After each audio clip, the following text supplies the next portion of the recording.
एक औरत सिर पर लकड़ियों का एक बड़ा सा गट्ठर उठाए शहर की ओर आ रही थी। गट्ठर भारी होने के कारण उसे चलने में परेशानी हो रही थी। उसी समय सामने से ईश्वर और ईश्वर पत्नी उसी रास्ते पर आ रहे थे। ईश्वर पत्नी को उस स्त्री पर दया आई। क्या तुम्हारे घर में कोई और कमाने वाला नहीं है? ईश्वर पत्नी ने करुण स्वर में पूछा। पति है, पहले बाहर का सारा काम वही देखते थे, मगर कुछ महीने पहले जंगल में लकड़ी बीनने आई औरतों को बचाने के लिए वे एक सांड से जूझ पड़े थे। सांड ने औरत को गिरा ही दिया था, लेकिन जब तक वह स्त्री को कुचल पाए उससे पहले ही उन्होंने उसे एक ओर कर दिया।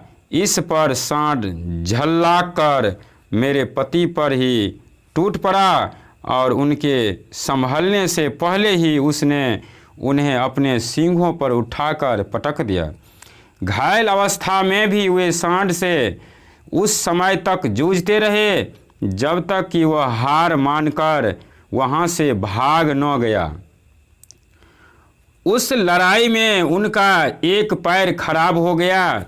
अब वे बाहर आ जा नहीं सकते, इसीलिए घर का काम देखते हैं, जंगल का काम मुझे संभालना पड़ता है। औरत ने बोझ से दबी जा रही थी, गर्दन को सीधा करते हुए कहा। ईश्वर पत्नी ने अपने पति से उस स्त्री के दुख को दूर करने हेतु कहा। ईश्वर पत्नी ने उस स्त्री को कहा, मेरे पति ईश्वर है, वे चाहे तो तुम्हें सुखमय जीवन का आशीर्वाद दे सकते हैं। उसके बाद तुम्हारे सारे कष्टों का अंत हो जाएगा। पर मुझे तो कोई कष्ट नहीं है। सिर पर बोझ का गट्ठर लेकर चलना क्या कम कष्टदायक है? वह तो हमारा रोज का काम है, औरत ने सहज भाव से बताया। तुम चाहो तो अपने पति के स्वस्थ होने का वरदान मांग सकती हो।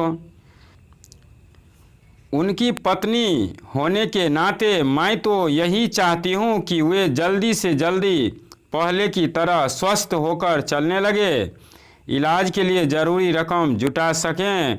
हमें विश्वास है कि बहुत जल्दी वह ठीक हो जाएंगे। उनके वरदान के बाद डॉक्टर की ज़रूरत नहीं पड़ेगी, ईश्वर पत्नी ने समझाया। जानती हूँ, मगर मेरे पति बहुत स्वाभिमानी हैं। फिर जब हम स्वयं इलाज करा सकते हैं तो किसी का एहसान क्यों ले? लगता है तुम्हें सुख से लगाव नहीं है। मैं सिर्फ अपनी आने वाली पीढ़ियों को निकम्मा और परजीवी होने से बचाना चाहती हूँ। आज आप मुझे वरदान देकर सुखी बना दोगे, मगर मेरे बच्चे, उन्हें तो मैं अपने जीवन से ही शिक्षा दे सकती हूँ।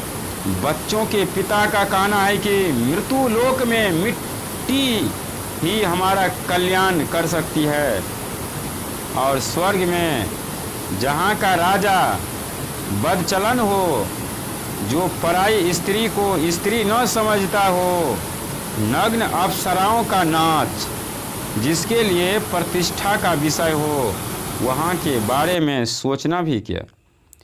उस स्त्री ने ईश्वर पत्नी को कहा, मैं अपने पति के स्वाभिमान को कम नहीं होने देना चाहती। आपका बहुत बहुत धन्यवाद, कहकर वह स्त्री अपना गट्ठर उठाकर चल दी। तो दोस्तों, उम्मीद करता हूं कि ये कहानी आपको अच्छा लगा होगा। यदि वास्तव में अच्छा लगा हो तो लाइक करें और अपने दोस्तों के पास शेयर करें। यदि चैनल पर पहली बार आए हो तो सब्सक्राइब करके नोटिफिकेशन बेल को दबाकर ऑल पर क्लिक करें ताकि इस प्रकार के नोटिफिकेशन आपको सबसे पहले मिल सके। धन्यवाद।